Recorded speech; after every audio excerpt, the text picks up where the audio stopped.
ನಮಸ್ಕಾರ ರೀಪ ಎಲ್ಲರಿಗೂ. ಉತ್ತರ ಕರ್ನಾಟಕದ ಬಾಗಲಕೋಟೆ ಉಪಚುನಾವಣೆ ಈ ಕಡಕ ಜವಾರಿ ಕಾಕ ಈಗ ಪ್ರವೇಶ ಮಾಡ್ಯಾನ. ಮಾಡಿದ ತಕ್ಷಣ ನೋಡ್ರಿ, ಇಲ್ಲಿ ಬಾಗಲಕೋಟೆ ಜನ ಇಲ್ಲಿ 3 ರತ್ನಗಳನ್ನು ನಾನು ಕೂಡಿಸಿದ್ದೀನಿ. ಅದು ಇಲ್ಲಿ ಡಾಕ್ಟರ್ ಜೀನತ್ ಅವರ ಆಸ್ಪತ್ರೆಯಲ್ಲಿ ಇಲ್ಲಿ ಮೊದಲನೇ ರತ್ನದಾರ ನಮ್ಮ ವೀಣಾ ಕಾಶಪ್ಪನವ್ರು. MP ಮಾಡಿ ಕಳಿಸ್ತೀರಿ ಅಂದ್ರೆ ಈಗ MP ಆಗಿ ಬರ್ತಿದ್ರಿ, ಇಲ್ಲಿ ಅದನ್ನು ಮಾಡಲಿಲ್ಲ ಪುಣ್ಯಾತ್ಮರೇ. ಆದರೆ ಈ ತಂಗಿಗೊಂದು ಆಶೀರ್ವಾದ ಮಾಡಿರಿ. ಇವ್ರ ಪಕ್ಕದಲ್ಲಿ 2ನೇ ರತ್ನ ನೋಡ್ರಿ, ಒಂದು ಕೌಶಲ್ಯ ಅಭಿವೃದ್ಧಿ ನಿಗಮದ ಅಧ್ಯಕ್ಷರಾಗಿ ಕಾಂತಾ ಮೇಡಮ್ ಬಂದಿದ್ದಾರೆ. 3ನೇ ರತ್ನ ಅಂತೂ ನಿಮಗೆ ಗೊತ್ತೈತಿ, ಬಾಗಲಕೋಟದವರು. ಅವರು ಡಾಕ್ಟರ್ ಜೀನತ್ ಅಂತ ಅಲ್ಪಸಂಖ್ಯಾತರ ಧುರೀಣಿ. ಇವರು ಅಖಿಲ ಭಾರತ ವೀರಶೈವ ಮಹಾಸಭಾ ರಾಷ್ಟ್ರೀಯ ಅಧ್ಯಕ್ಷರು ಅದಾರ, ಮತ್ತು ಇವರು ಧರ್ಮಪತಿ ಶಾಸಕರು ಅದಾರ. ಗೊತ್ತಾಯ್ತಲ್ಲ, ವೀಣಾ ಕಾಶಪ್ಪನವ್ರು ಅಂದರೆ ನೀವು ಭಾಳ ಅಭಿಮಾನಿಗಳು. ಆದರೆ ಯಾವುದಾದ್ರು ಹುದ್ದೆ ಕೊಡುವ ಸಲುವಾಗಿ, ಏನಾದರೂ ಮಾಡುವ ಸಲುವಾಗಿ ಹೈಕಮಾಂಡ್ ಇವತ್ತು ವಿಚಾರ ಮಾಡಬೇಕು, ಇಂಥವ್ರಿಗೆ ಒಂದು ಉನ್ನತ ಸ್ಥಾನ ಕೊಡಬೇಕು. ಎಷ್ಟೋ ಸಾರಿ ನಾವು ಒತ್ತಡ ಮಾಡ್ತಾಯಿದ್ದೀವಿ ಇವರು ಅಭಿಮಾನಿಗಳ ಮುಖಾಂತರ. ಈಗ ವಿಶೇಷ ಏನು, ಉಪಚುನಾವಣೆ. ಈ ಉಪಚುನಾವಣೆ ಗೆಲ್ಲುವುಗೋಸ್ಕರ ಈ 3 ರತ್ನಗಳನ್ನ ಕಾರಣೀಭೂತರಾಗ್ತಾರೆ. ಇದನ್ನು ಬರೆದಿಟ್ಕೊರಿ. ಇವತ್ತು ಪ್ರತಿ ಮನೆಗೆ ಹೋಗಿ ಹೆಣ್ಣುಮಕ್ಕಳನ್ನು ಮನವೊಲಿಸಿ ಇವತ್ತು ಮಹಿಳಾ ಸಬಲೀಕರಣ ಯೋಜನೆ ಅಂತ ಅನೇಕ ಯೋಜನೆಗಳನ್ನು ತಂದು, ಸರ್ಕಾರದ ಮೇಲೆ ಒತ್ತಡ ಪ್ರಭಾವ ತಂದು, ಅನೇಕ ಅನುದಾನಗಳನ್ನು ತಂದು ಮಹಿಳೆಯರಿಗೆ ಒಂದು ಶಕ್ತಿ ತುಂಬುವಂಥ ಕಾರ್ಯ ಇವತ್ತು 3 ರತ್ನಗಳ ಮಾಡಕತ್ತವ. ಈ ಉಪಚುನಾವಣೆಯಲ್ಲಿ ಇವ್ರದೇ ಶಕ್ತಿ, ನಾರಿ ಶಕ್ತಿ ಅಂತಾರೆ. ಮೊನ್ನೆ ನೋಡಿದ್ರಲ್ಲ, ಬಾಗಲಕೋಟೆಯಲ್ಲಿ ಉಪಚುನಾವಣೆಗಿಂತ ಮುಂಚಿತ ವೀಣಾ ಕಾಶಪ್ಪನವರು ಒಂದು ಕಾರ್ಯಕ್ರಮ ಮಾಡಿದರು. ಹೆಲ್ತ್ ಚೆಕಪ್, ಕ್ಯಾನ್ಸರ್ ಹಾಸ್ಪಿಟಲ್ ಅಂತ ಎಂತಿಂಥ ನೇತ್ರ ತಜ್ಞ, ಆಮೇಲೆ ಹಾರ್ಟ್ ಸ್ಪೆಷಲಿಸ್ಟ್ಗಳು, ಕ್ಯಾನ್ಸರ್ ತಜ್ಞರು ಒಂದು ಪರೇಡ್ ಆಯಿತು. ಆ ಪರೇಡ್ ಆದ ನಂತರ ಈ ಉಪಚುನಾವಣೆ. ಇಂಥ ಒಂದು ಸಾಮಾಜಿಕ ಚಟುವಟಿಕೆಯಲ್ಲಿ ತೊಡಗಿ ಇವತ್ತು ಸಮಾಜಕ್ಕೆ ಒಂದು ಒಳ್ಳೆಯ ಸಂದೇಶಗಳನ್ನು ಕೊಡಕತ್ತಾರ. ಈ ಉಪಚುನಾವಣೆ ಇವರು 3 ಮೇಲೆ ಭವಿಷ್ಯ ಐತಿ. ಇವತ್ತು ಎಷ್ಟೋ ಜನ CM ಬಂದಾರ, ಎಷ್ಟೋ ಮಂತ್ರಿಗಳು ಬಂದಿದ್ದಾರೆ, ಎಷ್ಟೋ ಶಾಸಕರು ಬಂದಾರ, ಎಷ್ಟೋ ಕಾರ್ಯಕರ್ತರು, ಯೂತ್ ಕಾಂಗ್ರೆಸ್ದವರು ವೀಣಾ ಕಾಶಪ್ಪನವ್ರ ನೇತೃತ್ವದಲ್ಲಿ ಮನೆಗೆ ಹೋಗಿ ಕ್ಯಾಂಪೇನ್ ಮಾಡಿ ಇವತ್ತು ಯಾವುದೇ ಪರಿಸ್ಥಿತಿಯಲ್ಲಿ ಇದನ್ನು ನಾವು ಗೆಲ್ಲಲೇಬೇಕು. ಗೆದ್ದರೆ ನಮ್ಮ ಭವಿಷ್ಯ, ಎದ್ದಿದ್ರೆ ಸರ್ಕಾರಕ್ಕೂ ಒಂದು ಕಪ್ಪು ಮಸಿ ಬೆಳೆಯುವಂಥ ಸಂದೇಶ ಹೋಗ್ಬೋದು ಅಂತ ತೀರ್ಮಾನ ತೆಗೆದು ತಮ್ಮ ಮನೆತನದ ಎಲ್ಲ ಕೆಲಸವನ್ನು ಬಿಟ್ಟು ಇಲ್ಲೇ ಬಿಡಾರು ಹೊಡ್ಯಾರ 3 ಜನ. ಈಗ ನಾನು ಮೊಟ್ಟ ಮೊದಲನೇದಾಗಿ ಮಾತಾಡ್ತೀನಿ, ನನ್ನ ಒಡ ಹುಟ್ಟಿದ ಸಹೋದರಿ ಹಂಗಿದ್ದಾರೆ ವೀಣಾ ಕಾಶಪ್ಪನವ್ರ ಜೊತೆ. ಆಮೇಲೆ ನಾನು ಕಾಂತಾ ಅವರು ಕೌಶಲ್ಯ ಅಭಿವೃದ್ಧಿ ನಿಗಮ ಅಧ್ಯಕ್ಷರ ಜೊತೆ ಬರ್ತೀನಿ. 3ನೇದಾಗಿ ನನ್ನ ಸಹೋದರಿ ಡಾಕ್ಟರ್ ಜೀನತ್ ಅವ್ರ ಹತ್ರ ಬರ್ತೀನಿ. ನಮಸ್ಕಾರ ಮೇಡಮ್. ನಮಸ್ತೆ ಅಣ್ಣ. ಹೇಗೆ ನಡೀತಾ ಇದ್ದೀರಿ? ಚೆನ್ನಾಗಿ ನಡೀತಾ ಇದೆ ಅಣ್ಣ. ನಿಮ್ಮ ಆಸೆ ಅಂತೆ ನೀವು ಯಾವಾಗ ಒಂದು ವಿಡಿಯೋ ಮಾಡಿಬಿಟ್ರಿ ಎಲ್ಲಿದ್ದೀರಾ ಅಂತೇಳಿ, ಅಲ್ಲಿವರೆಗೂ ಕೂಡ ನಾನು ತಟಸ್ಥವಾಗಿದ್ದಿದ್ದ ನಮ್ಮೆಲ್ಲ ಅಭಿಮಾನಿಗಳು ಬರಲೇಬೇಕಕ್ಕ ಚುನಾವಣೆ ಪ್ರಚಾರಕ್ಕೆ ಅಂತೇಳಿ ಹೇಳಿದರು. ಅದಕ್ಕಿಂತ ಮೊದಲೇ ಸ್ವಲ್ಪ ವೈರಲ್ ಫೀವರ್ ಅದು ಬಂದು ಹುಷಾರಿರಲಿಲ್ಲ. ಆ ಒಂದು ರೆಸ್ಟಲ್ಲಿ ಇದ್ದಿದ್ದ ಕಾರಣ ಅಭಿಮಾನಿಗಳು ಸಾಕಷ್ಟು ಒತ್ತಡ ನಿಮ್ಮ ಮೇಲೂ ಹಾಕಿದ್ದಾರೆ ಅಂತೇಳಿ ನಾನು ಕೇಳ್ಪಟ್ಟೆ.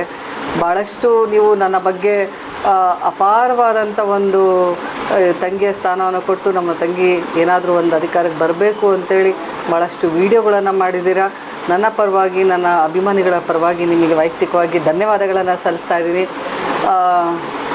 ನೀವು ಭಾಳಷ್ಟು ವೀಡಿಯೋಗಳನ್ನು ಮಾಡ್ತೀರಾ, ಆದರೆ ಮುಖಾಮುಖಿ ಭೇಟಿ ಆಗೋದಕ್ಕೆ ಸಿಕ್ಕಂಥ ಅವಕಾಶ ಇದು ಬಾಗಲಕೋಟೆ ಉಪಚುನಾವಣೆ ಅಂತ ಹೇಳೋದಕ್ಕೆ ಬಯಸ್ತೀನಿ. ಭಾಳಷ್ಟು ಜನ ಏನೇನೋ ಹೇಳ್ತಾ ಇರ್ತಾರೆ, ಇಲ್ಲ ಎಷ್ಟು ಇದು ಕೊಟ್ಟು ಮಾಡಿಸ್ತಾರೋ ಏನಂತ, ಪ್ಯಾಕೇಜ್ ಕೊಟ್ಟಾರೆ ಅಂತ. ಆದರೆ ಇವತ್ತು ಮನಸಾರ ಹೇಳ್ತೀನಿ, ಅಣ್ಣ ಒಬ್ಬ ತಂಗಿ ಏನಾದರೂ ಭಾಳ ನಿಯತ್ತಿಂದ ದುಡಿಯುವಂಥವ್ರು, ಕಷ್ಟಪಟ್ಟು ದುಡಿದು ಪಕ್ಷವನ್ನು ಕಟ್ಟಿದಂಥವ್ರು ಇವತ್ತು ಒಂದು ಅಧಿಕಾರಕ್ಕೆ ಬರಲಿ ಅನ್ನೋವಂಥ ಒಂದು ಇಚ್ಛಾಶಕ್ತಿಯನ್ನು ಇಟ್ಕೊಂಡು ಇವತ್ತು ವೀಡಿಯೋಗಳನ್ನು ಮಾಡ್ತಾರೆ ಹೊರತು ಇನ್ಯಾವುದೇ ಒಂದು ಅಪೇಕ್ಷೆಯಿಂದ ಅಲ್ಲ ಅನ್ನೋದಕ್ಕೆ ನಾನು ಸ್ಪಷ್ಟವಾಗಿ ಹೇಳೋದಕ್ಕೆ ಬಯಸ್ತೀನಿ. ಅದಕ್ಕೆ ನಾನೆಲ್ಲ ನಿಮ್ಮ ತುಂಬ ಹೃದಯದ ಧನ್ಯವಾದಗಳನ್ನು ಸಲ್ಲಿಸ್ತೀನಿ ಅಣ್ಣ. ಇವತ್ತು ತಾವೆಲ್ಲ ಏನು ಉಪಚುನಾವಣೆ ಬಂದಿದೆ ಬಾಗಲಕೋಟೆ, ಸಾಕಷ್ಟು ಕ್ಷೇತ್ರಗಳ ಒಂದು ಸರ್ವೆನೂ ನೀವು ಮಾಡಿದ್ದೀರಾ ಅಂತ ಹೇಳಿ ನಾನು ಭಾವಿಸ್ತೀನಿ. ಇವತ್ತು ವಿಶೇಷವಾಗಿ ಹೆಣ್ಣುಮಕ್ಕಳಿಗೆ ಏನು ಗ್ಯಾರಂಟಿ ಯೋಜನೆಗಳನ್ನು ನಮ್ಮ ಸರ್ಕಾರ ನೀಡಿದೆ, ಅವೆಲ್ಲವೂ ಕೂಡ ಇವತ್ತು ನಮ್ಮ ಗೆಲುವಿಗೆ ಕಾರಣವಾಗ್ತದೆ. ವಿಶೇಷವಾಗಿ ಮಹಿಳಾ ಶಕ್ತಿ ಏನಿದೆ ಇವತ್ತು ಬಾಗಲಕೋಟೆ ತಾಲೂಕಲ್ಲಿ, ಮಹಿಳಾ ಶಕ್ತಿನೇ ಇವತ್ತು ಗೆಲುವಿನ ಮುಖ್ಯ ಪಾತ್ರ ವಹಿಸ್ತದೆ ಅಂತೇಳಿ ಖಡಾಖಂಡಿತವಾಗಿ ನಾನೊಬ್ಬ ಮಹಿಳೆಯಾಗಿ ಹೇಳೋದಕ್ಕೆ ಬಯಸ್ತೀನಿ ಅಣ್ಣ. ಯಾಕಂತಂದರೆ ಇವತ್ತು ಎಲ್ಲ ಗ್ಯಾರಂಟಿ ಯೋಜನೆಗಳನ್ನು ಕೊಟ್ಟಾದ ಮೇಲೆ ಅವರ ಪತಿಯವರು, ಅವ್ರ ಗಂಡ ಯಾವುದೇ ಒಂದು ಪಾರ್ಟಿಯಲ್ಲಿ ಇದ್ದರೂ ಕೂಡ ಹೆಣ್ಣು ಮಕ್ಕಳು ನಾವು ಪ್ರಚಾರಕ್ಕೆ ಹೋದಾಗ ಪ್ರಾಮಾಣಿಕವಾಗಿ ನಾವು ನಿಮಗೆ ಮತ ಹಾಕ್ತೀವಿ, ನಿಮ್ಮ ಪಕ್ಷ ನಿಮ್ಮ ಕಾಂಗ್ರೆಸ್ ಗ್ಯಾರಂಟಿಯನ್ನು ನಾವು ಊಟ ಮಾಡ್ತಾಯಿದ್ದೀವಿ, ನಿಮ್ಮ ಕಾಂಗ್ರೆಸ್ ಗ್ಯಾರಂಟಿಯನ್ನು ನಾವು ತೊಗೋತಾ ಇದ್ದೀವಿ, ನಾವು ಪ್ರಾಮಾಣಿಕವಾಗಿ ನಿಮ್ಮ ಪಕ್ಷಕ್ಕೆ ಮತದಾನ ಮಾಡ್ತೀವಿ ಅಂತೇಳಿ ಪ್ರಾಮಾಣಿಕವಾಗಿ ಹೇಳ್ತಾ ಇದ್ದಾರೆ. ಈ ಒಂದು ನಿಟ್ಟಿನಲ್ಲೇ ಇವತ್ತು ನಾನು ಭಾಳ ಧೈರ್ಯದಿಂದ 100% ಶ್ಯೂರಿಟಿಯೊಂದಿಗೆ ನಮ್ಮ ಪಕ್ಷ ಇವತ್ತು ಗೆಲ್ತದೆ ಬಾಗಲಕೋಟೆಯಲ್ಲಿ. ಇವತ್ತು ಈ ಉಪಚುನಾವಣೆ ನಾವು ಒಂದು ಕಾಂಗ್ರೆಸ್ ಪಕ್ಷದವ್ರು ಗೆಲ್ತೀವಿ ಅನ್ನುವಂಥ ವಿಶ್ವಾಸ ನಾನು ವ್ಯಕ್ತಪಡಿಸೋದಕ್ಕೆ ಬಯಸ್ತೀನಿ. ತಂಗಿ, ಪ್ರತಿ ಗ್ರಾಮೀಣ ಪ್ರದೇಶದಲ್ಲಿ ಆಗಲಿ ನಗರದಲ್ಲಿ ಮನೆ ಮನೆಗೆ ಹೋಗ್ತಾ ಇದ್ದೀರಾ, ಪ್ರತಿಕ್ರಿಯೆ ಹೇಗೆ ಬರ್ತದೆ? ವಿನಾಕ ಬಂದಿಲ್ಲ ಅನ್ನೋ ಸಂದೇಶ ಇತ್ತು.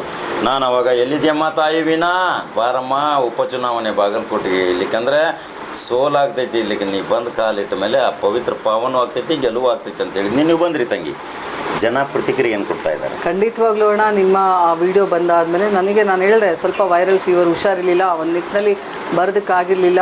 ಮಾನ್ಯ ಉಸ್ತುವಾರಿ ಸಚಿವರಾದಂಥ ತಿಮ್ಮಾಪುರ್ ಸರ್ ಅವರಾಗಿರ್ಬೋದು, ಸತೀಶಣ್ಣ ಜಾರಕಿಹೊಳಿ ಅವರಾಗಿರ್ಬೋದು, ನಮ್ಮ ಇಲ್ಲಿ ಇನ್ಚಾರ್ಜ್ ಆಗಿ ಬಂದಂಥ ವಸಂತಕುಮಾರ್ ಸರ್ ಅವರಾಗಿರ್ಬೋದು, ಎಲ್ಲರೂ ಕೂಡ ದೂರವಾಣಿ ಕರೆ ಮಾಡೋದ್ರ ಮೂಲಕ ನಿಮ್ಮ ಅಭಿಮಾನಿಗಳು ಹೆಚ್ಚಿನ ಸಂಖ್ಯೆಯಲ್ಲಿ ಒತ್ತಡ ಆಗ್ತಾಯಿದ್ದಾರೆ. ನೀವು ಶೀಘ್ರನೇ ಒಂದು 5 ದಿನದವರೆಗೂ ಸ್ವಲ್ಪ ರೆಸ್ಟ್ ಹೇಳಿದರು, ಹುಷಾರಿರಲಿಲ್ಲ, ಟ್ಯಾಬ್ಲೆಟ್ಸನ್ನೆಲ್ಲ ಕೊಟ್ಟು ಡಾಕ್ಟ್ರು ಒಂದು ರೆಸ್ಟ್ ಹೇಳಿದರು.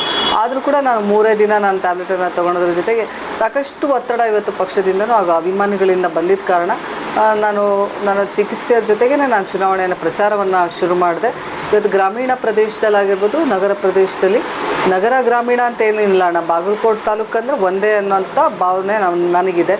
ಯಾಕಂತಂದರೆ ಇವತ್ತು ಎಲ್ಲರೂ ಸೇರಿ ಎದುರಿಸುವಂಥ ಈ ಚುನಾವಣೆ, ಇವತ್ತು ವಿಶೇಷವಾಗಿ ಮನೆಗೆ ಹೋದಂಥ ಕ್ಷಣದಲ್ಲಿ ಪ್ರತಿಯೊಂದು ಮನೆಯಲ್ಲೂ ಕೂಡ ಇವತ್ತು ಮನೆ ಮಗಳ ಒಂದು ರೀತಿಯಲ್ಲಿ ನನ್ನನ್ನು ಸ್ವಾಗತ ಮಾಡ್ತಾರೆ. ಕೆಲವರು ಒಂದು ಕಂಪ್ಲೇಂಟ್ ಇತ್ತು, ಇಲ್ಲ ಮನೆ ಬಾಗಿಲೇ ತೆಗೆಯಲ್ಲ, ಒಳಗೆ ಕರ್ಕೊಡಲ್ಲ, ಯಾರು ಹೊರಗೆ ಬರಲ್ಲ ಅಂತ. ಆದರೆ ಅದು ಸುಳ್ಳು. ನಮ್ಮ ಬಾಗಲಕೋಟೆ ಜನ ಭಾಳ ವಿಶಾಲ ಹೃದಯದವರು, ಭಾಳ ವಿಶಾಲತೆಯನ್ನು ಹೊಂದಿದವರು, ಜೊತೆಗೆ ಇವತ್ತು ಆತಿಥ್ಯ ಮನೋಭಾವನೆಯನ್ನು ಹೊಂದಿದವರು. ಎಲ್ಲರೂ ಕೂಡ ಇವತ್ತು ನಾನು ಎಲ್ಲ ಚುನಾವಣೆಯಲ್ಲೂ ನಾನು ಮಾಡುವಂಥ ಕಾನ್ಸೆಪ್ಟು ಅರ್ಶಿನ ಕುಂಕುಮವನ್ನು ತೊಗೊಂಡು ಚುನಾವಣೆ ಪ್ರಚಾರವನ್ನು ಪ್ರಾರಂಭ ಮಾಡ್ತೀನಿ. ಮನೆಗೆ ಹೋಗ್ಬೇಕಾದ್ರೆ ಅರ್ಶಿನ ಕುಂಕುಮ, ಹೂವು, ಇದನ್ನು ನಾನು ಪ್ರಾರಂಭ ಮಾಡಿದೆ. ಇವತ್ತು 1ನೇ ತಾರೀಕಿಂದನೇ ನಾವು ಮನೆಗೆ ಹೋಗುವಂಥದ್ದನ್ನು ನಾವು ಪ್ರಾರಂಭ ಮಾಡಿದ್ವಿ. 2 ದಿನ ಹಳ್ಳಿಯಲ್ಲಿ ಪ್ರವಾಸ ಮಾಡಿದೆ. 30, 31ನೇ ಒಂದು ತಾರೀಕಿನಂದು, 29 ಕೂಡ ನಾವು ಹಳ್ಳಿ ಗ್ರಾಮ ಒಂದು 4-5 ದಿವಸ ಹಳ್ಳಿ ಮಾಡಿದ್ವಿ ಅಣ್ಣ.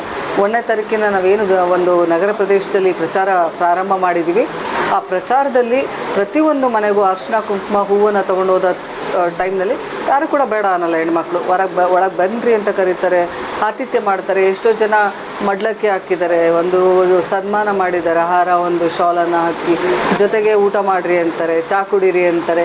ಅಂಥ ವಿಶೇಷವಾದಂಥ ಪ್ರೀತಿ ಅಭಿಮಾನವನ್ನು ಇಡೀ ನಮ್ಮ ಬಾಗಲಕೋಟೆ ಜನರು ಇವತ್ತು ತೋರಿಸಿದ್ದಾರೆ. ಆ ಪ್ರೀತಿ ಅಭಿಮಾನಕ್ಕೆ ನಾವು ಯಾವತ್ತೂ ಕೂಡ ಚಿರಋಣಿ ಅಂತ ಹೇಳೋದಕ್ಕೆ ಬಯಸ್ತೀರಣ. ಎಲ್ಲ ಹತ್ರ ಸಾಕಷ್ಟು ಒಂದು ಅಭೂತಪೂರ್ವವಾದಂಥ ಒಂದು ಪ್ರತಿಕ್ರಿಯೆ ನಮಗೆ ದೊರಕ್ತಾ ಇದೆ. ನಾವೊಂದು ನಗರದಲ್ಲಾಗಿರ್ಬೋದು, ಗ್ರಾಮೀಣದಲ್ಲಾಗಿರ್ಬೋದು. ಗೆಲುವು ಖಚಿತ ಅಣ್ಣ, ಖಂಡಿತವಾಗಿ. ನಾನು ನಿಮಗೆ ವಚನ ಕೊಟ್ಟಿದ್ದೆ ವೀಣಾ ಕಾಶಪ್ಪನವ್ರ ಅಭಿಮಾನಿಗಳಿಗೆ, ನೀವು ಬಾಗಲಕೋಟೆಗೆ ಹೋಗ್ಬೇಕಾಕ ಹೋಗಿ ವೀಣಾ ಕಾಶಪ್ಪನವ್ರಂದು ವಿಡಿಯೋ ಮಾಡಿ ಸಂದರ್ಶನ ತೆಗೆದು ಬಿತ್ತರಿಸಿದಾಗ ವಚನ ಕೊಟ್ಟಿದ್ನಲ್ಲ, ಆ ವಚನ ನಾನು ನಿಭಾಯಿಸಿದ್ದೀನಿ. ಇವತ್ತು ನೇರವಾಗಿಯೇ ಇಲ್ಲೇ ನನ್ನ ಮುಂದೆ ಕೂತಾರ, ಚೆನ್ನಾಗಿ ನೋಡ್ರಿ, ಎಲ್ಲರೂ ಆಶೀರ್ವಾದ ಮಾಡಿರಿ. ಇನ್ನು 2ನೇ ಸಹೋದರಿ ಹತ್ರ ಬರ್ತೀನಿ, 3ನೇ ಸಹೋದರಿನೂ ಅದಾರ ಇನ್ನೂ ಮಾತಾಡೋರು. ತಂಗಿ ಧನ್ಯವಾದ ವೀಣಾ ಕಾಶಪ್ಪನವ್ರು, ನಿಮಗೆ ಧನ್ಯವಾದ.